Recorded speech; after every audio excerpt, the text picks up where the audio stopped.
Most brothers today are asking the wrong questions when it comes to marriage. Questions about her beauty, can she cook, and does she have a social media? However, though these questions may have some relevance, it doesn't really get to the core of who she truly is when you have the opportunity to sit with her.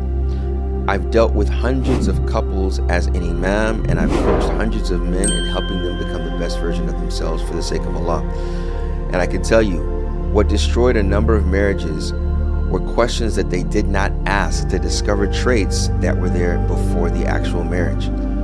But no one is asking the right questions. That's why in this video, I'm going to give you 5 questions. 5 questions that allow you to discover who she really is, who she truly is, her values, and how she views things in life and life itself while maintaining her integrity as an honorable Muslim woman. Now, these aren't trick questions, but this will give you a general guideline in discovering who she is, which will allow you to make more of an educated decision in one of the most important events in your life. Let's get started. The first thing preliminarily, before I get to the questions, I want to mention some things about the attitude when going to sit with your sister. You need to be very, very serious, and dare I even say a level of indifference. Some would call it stoic, that you're not there to express any kind of emotions. It's kind of like when you're going to buy a car and a vehicle. We're not comparing a woman to a vehicle, but there is a level of comparison in regards to professionalism and seriousness and maintaining an honorable position as a man by respecting her presence, respecting her family's presence when being serious in this matter, just as you are with a car. You know, you're going to look at a car and you're very serious because this is something that's going to determine, are you going to get to work or not, and is it reliable, right?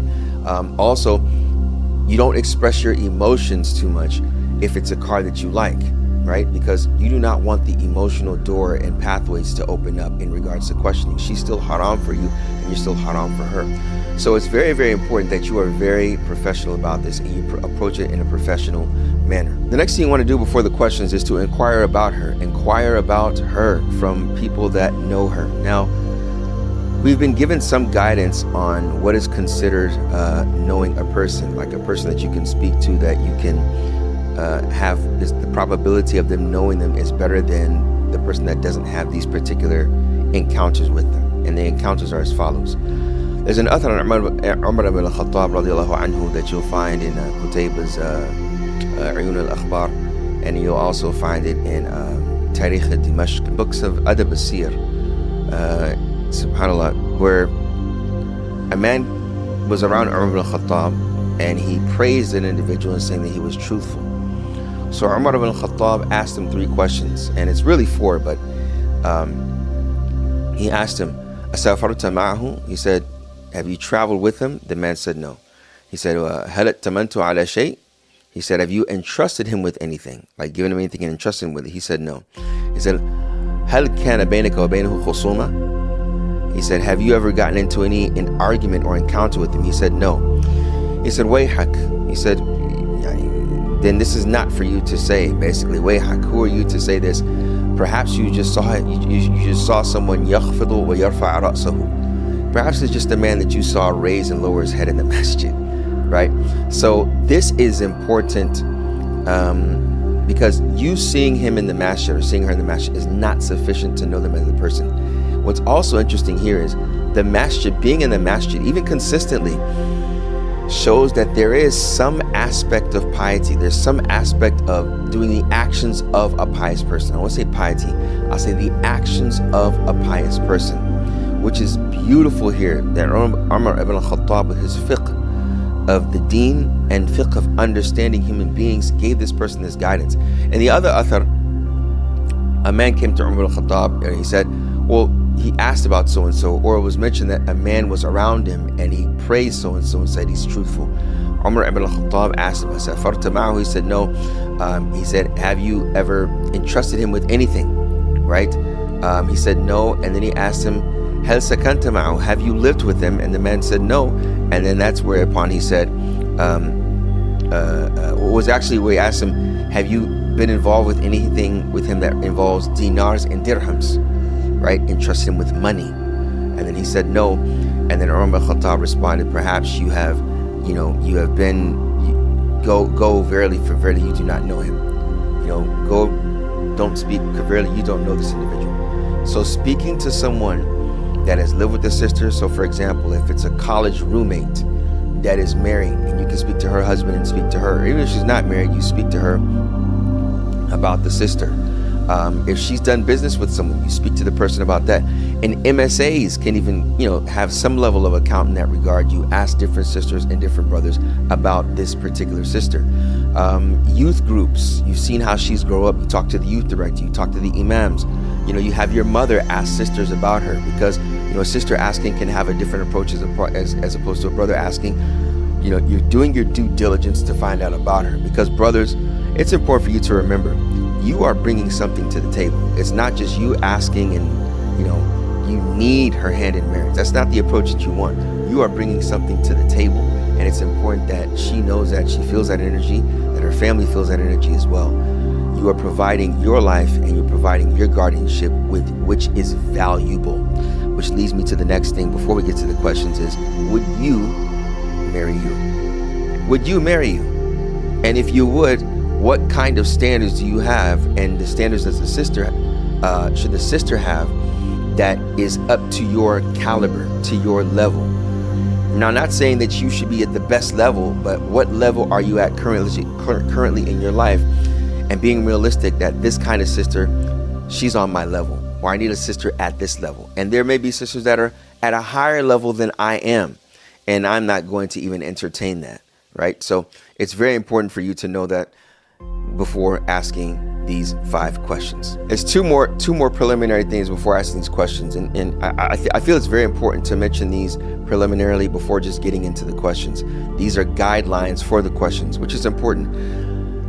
It's important to know, gentlemen, that listening to the answer is more important than the question itself. Listening to the answer is more important than the question itself. What do I mean by this? One of the challenges of social media and the challenges of texting is that you don't get to see facial expressions. You don't get to see, you really cannot hear, you don't hear any intonation and tonality of the voice. So for example, if I was to ask, do you really want to get married? And they say, yeah. So you see how, and then yeah, and I don't look sure that I'm sure of myself, that I'm sure of this answer, which further means that I really don't know if I want to get married, which could also imply that I'm pressured into getting married, or, I just want to get out of my house to get married, and I'm not sure if you're the one that I want to disclose to it, so I'll give you an opportunity, and I'll say, yeah. You see, there's so many possibilities. There's so many possibilities and room for error when it's just testing, for example. Although, when you question, most likely you're going to be in the room with the sister and a guardian, etc. The facial expressions is important for you as a guide for you to see. They say that, the majority of communication is nonverbal. So when you hear the answer, but you're looking to see the motivation and the attitude behind the answer, right? Which is important. So the answer is more important than the question itself.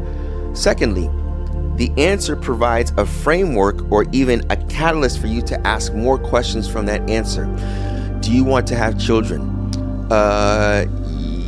Yeah, but only one. Okay, so in your mind, you want to have a tribe. Or she says, yes, I want to have children. I want to have about 3 or 4. So she answered it, mashallah, in a vibrant way, and shows that she's definite about it. But she said 3 or 4. The next question you would probably ask is, what? Why 3 or 4? Well, then she may bring history, she may bring studies that she's learned about, may bring forth a perception. So the answer is more important than the question, brothers. Remember that. The second thing is that you want to know that these questions that we're going to present, they're not actually cookie cutter questions per se. They're questions that revolve around patterns. You want to really know what are the patterns that she has, because the patterns are there that existed before your potential marriage, and they will most likely exist during the marriage. Okay, so don't go in there thinking, okay, well, 2-3 years down the line when I deal with couples, it's like, well, no, this was a quality she had before you married her. It was a pattern, right? She said, you saw that she had a short temper because you saw she dealt with the MSAs, and you married her and you wanted to put the cape on. and to try to save her from that. I wouldn't advise that. This is a pattern that you see, and you can't deal with a sister that may raise her voice. She's into athletics, for example, or she's the firstborn, so she raises her voice in that way. And it's not exactly disrespectful, but that's the way that she may communicate. You may have not been raised in a house that is like that. So it's very, very important that you understand that. And this has precedence. Umar ibn Khattab radiallahu anhu, he mentioned that kunna fi Makkah naghlibu nisa'ana, that we were in Mecca and we used to have a level of overpowering and authoritative nature and exemplification over our women. But the women in Medina are different. They're different. Doesn't mean that they're disobedient? No. But there are cultural practices that may be different in regards to intersexual dynamics in this particular regard, where there is leniency for that. So taking all these points that I mentioned into consideration, we're looking at the 5 questions. Let's get started. All right, question number 1 should revolve around perception. Now, these are not going to be in order, but these are 5 guidelines, and they all begin with the letter P to make it easier. So the first one is perception. What is her perception on things in life, right? Now, mind you, if this is their first time getting married, they'll have a perception, but it's not going to be that seasoned.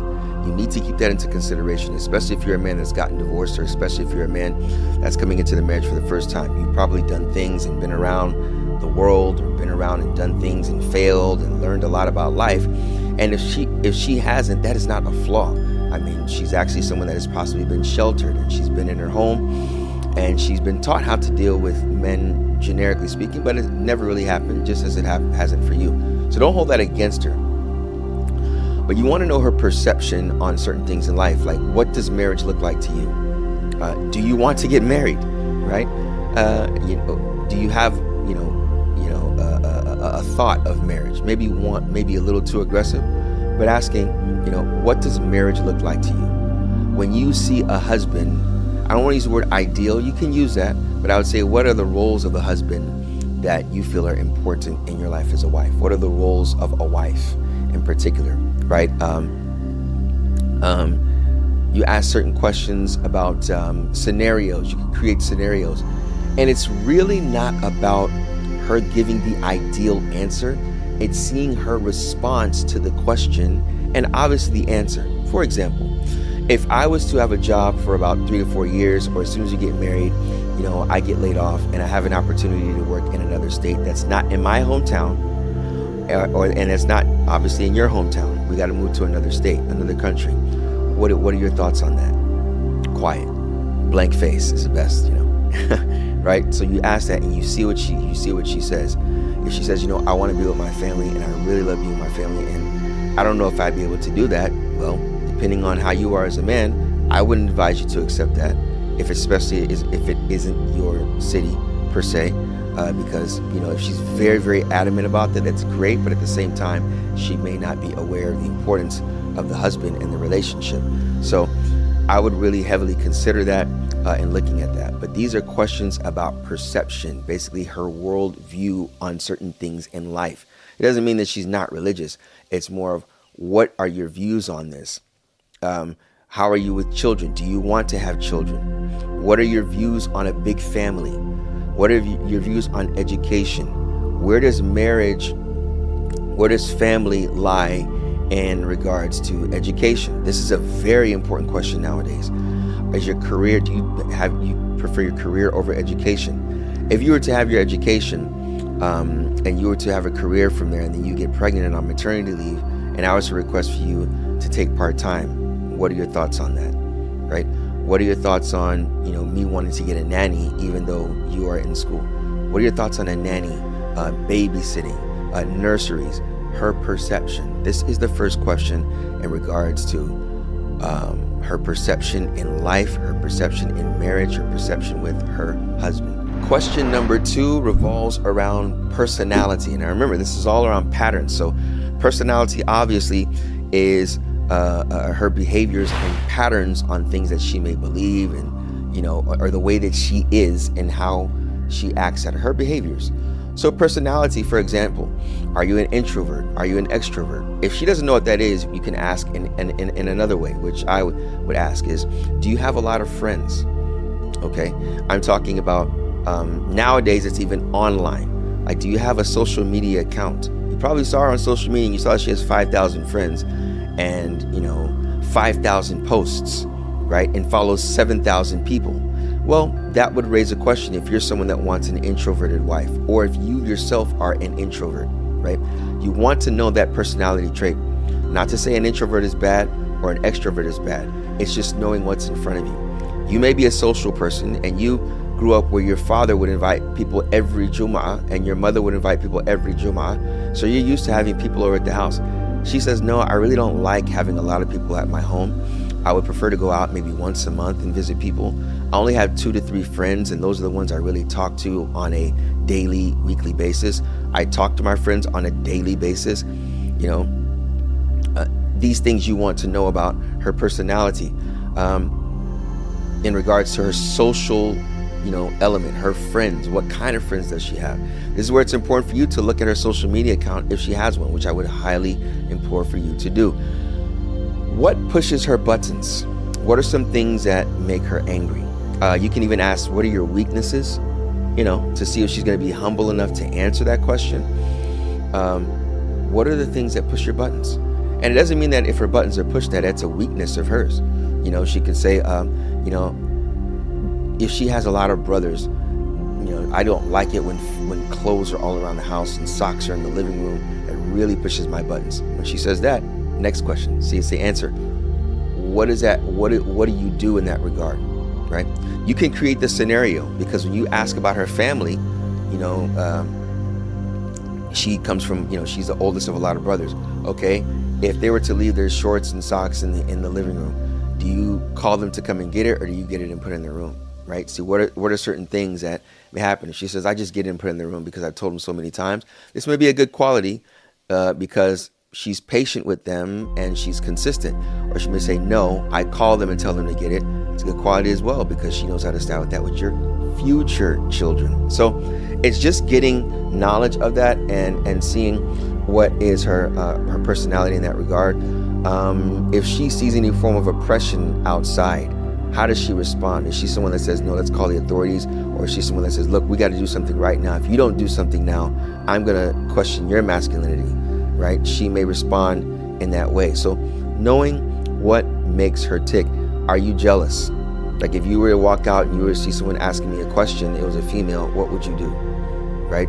If you were to see her laughing and then hit my shoulder, what would you do, right? So these are questions that are important in regards to her personality. So you're thinking, firstly, perception, her worldview on things, and then personality. And remember, from each one of these answers, you can ask further questions for her to elaborate.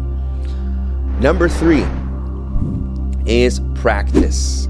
Practice. What I mean by practice is primarily the culture. You're West African, you're Alaskan, wherever you may be from, and she's Malaysian. It's important, brothers, if you are inquiring about a sister, you learn about her culture.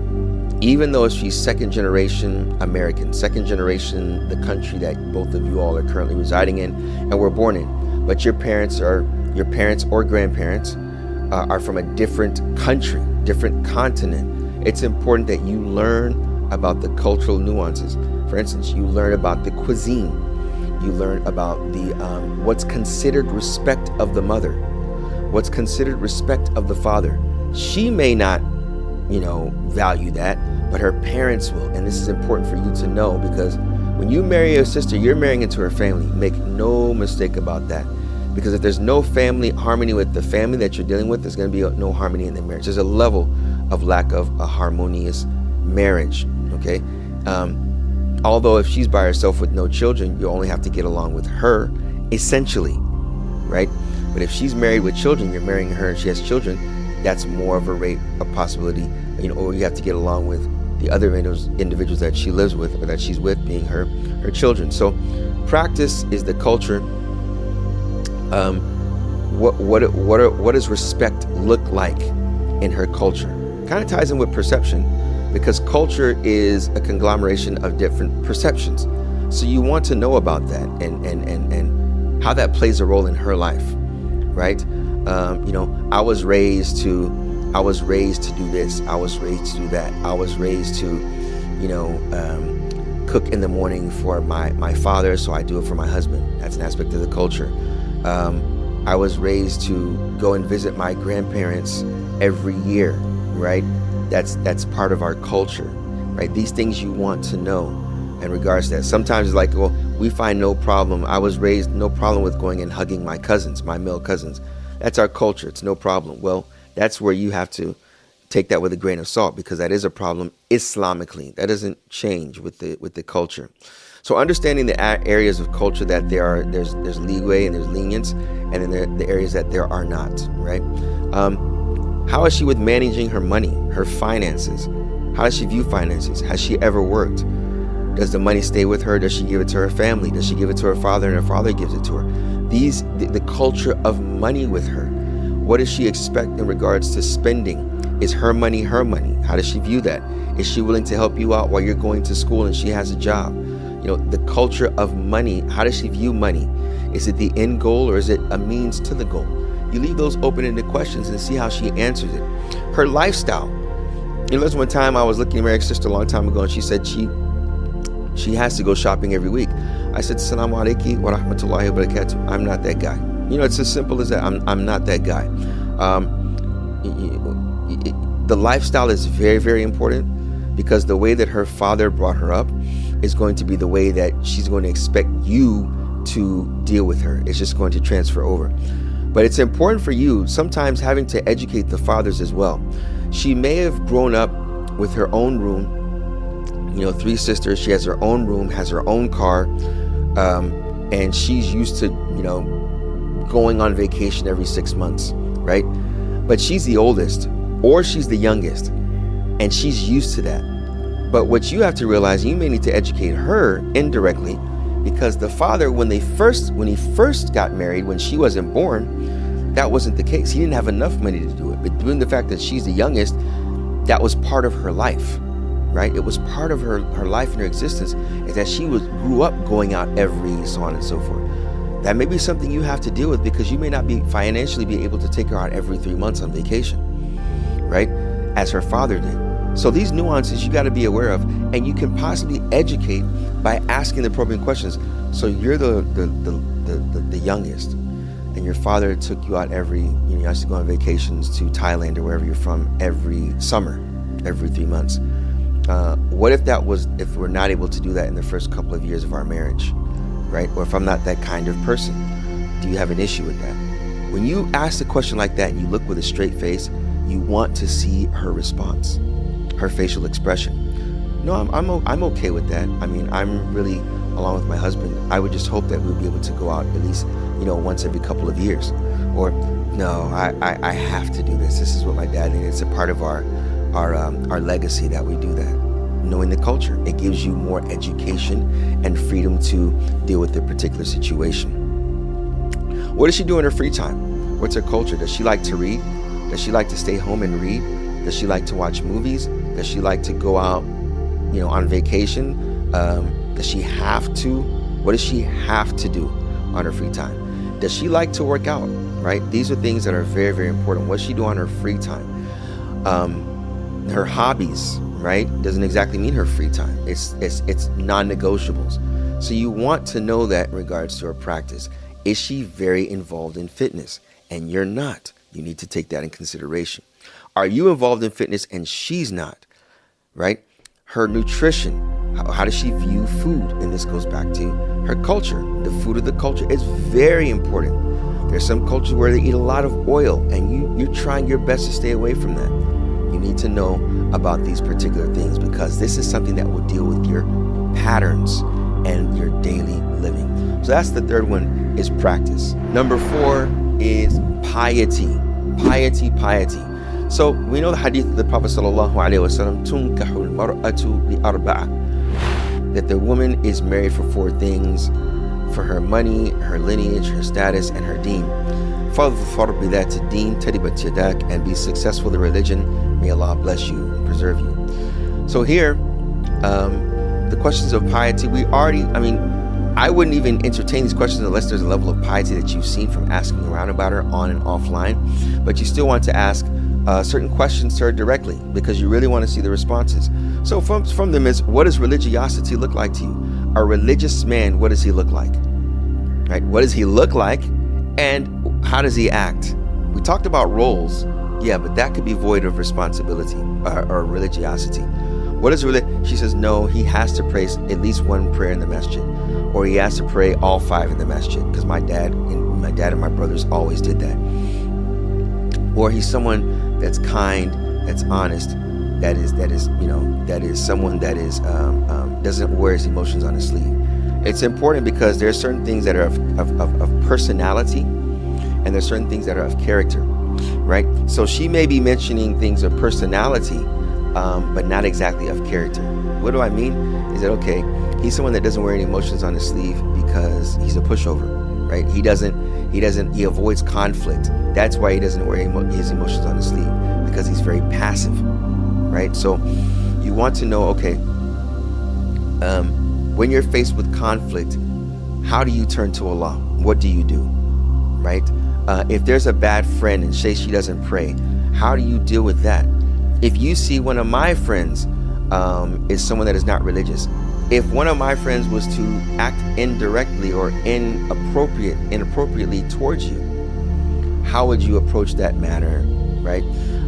What are your minimums for your husband? What are the minimum requirements for him in regards to his religious practice? Does your husband have to have a beard, right? Does that matter to you, right? These are the things that you want to ask her about. How she views religiosity is very important. So that's the 4th, piety. And the 5th and the last one of them, and this may be difficult for some of us, but I think it's responsible, to be honest. And you got to be very wise when you ask this question, revolving around the past. Now, you may want to give a disclaimer before you ask. You say, sister, I feel it's my responsibility, our responsibility as Muslims, to ask this question, or a question that revolves around this, is your past. Now, it may raise a red flag to some, but you want to just give a disclaimer. Like, okay, I want to ask questions that have a relevance to your future family life. For example, your health. Like, do you have, for instance, sickle cell anemia? Do you have diabetes?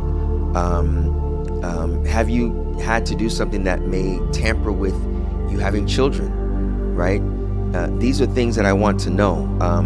Have you had any disease before that carries over? Now, say there are some diseases she had from before Islam, or even, after Islam, that she did, that are some diseases that she had before that have no effect in the future. Then it's not for you to ask those questions, right? If she's coming forth and trying to be a good Muslim, and you're coming to her, obviously, hopefully because of her Islam, it's about those questions. Have you had a divorce?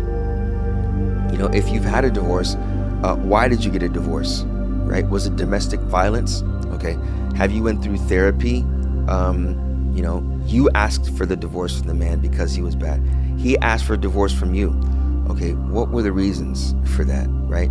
You just have to ask. And when you ask what were the reasons, leave it there. Don't get too investigative, and see if she's going to be honest enough to mention her faults. And that's my humble opinion.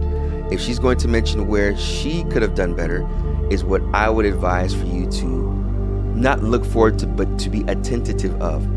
If she doesn't, how did she address the mistakes of the man? Well, he was domestically abusive, and I had to get out of that relationship. Or he was narcissistic, and I just couldn't take it anymore.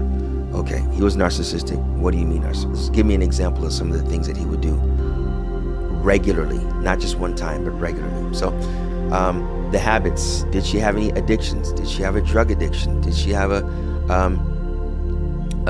sex addiction, right? Which needs to be further defined. Like, that addiction may carry over if she didn't get rehabilitation for it, if she didn't seek therapy for it. Is she currently going through therapy? How long has that been, right? These are questions of the past that are very, very, very important for you to know, because it gives you education on how to further move forward in that regard. So there's the 5 P's. They're perception, personality, practice, piety, and past. asking questions revolving around those 5, I think is very, very important for you to be educated on whether to choose this sister or not, or to proceed on into a process when speaking with the family, which will allow you to further move forward. Now, slight tangent, it's related. If it doesn't work, how do you respond to the father? How do you respond to the guardian? You would just say, Jazakumullah khairan, but I think we're not that compatible. Compatibility is a good word. Mafi nasib. I don't think it would work out. And a more of a mature way to even answer the question is, I don't want to violate any of her rights. I don't want to be unjust, because there are certain things that I know are not compatible for me. And if they say, well, what is it? I'd rather not address. Or if you just say, she's more of an extrovert and I'm more of an introverted man. I'm a homebody. Things like that are neutral, that they can understand, that are static with her and won't change. You say that's really not to my liking. I'm more of this kind of person. So may Allah subhanahu wa ta'ala make it easy upon you and allow these 5 guided questions to be of that which make it easy for you to navigate, and allow you to navigate with strength, honor, boldness, confidence, and competence. Barakallahu feekum. Wassalamu alaikum wa rahmatullahi wa barakatuh.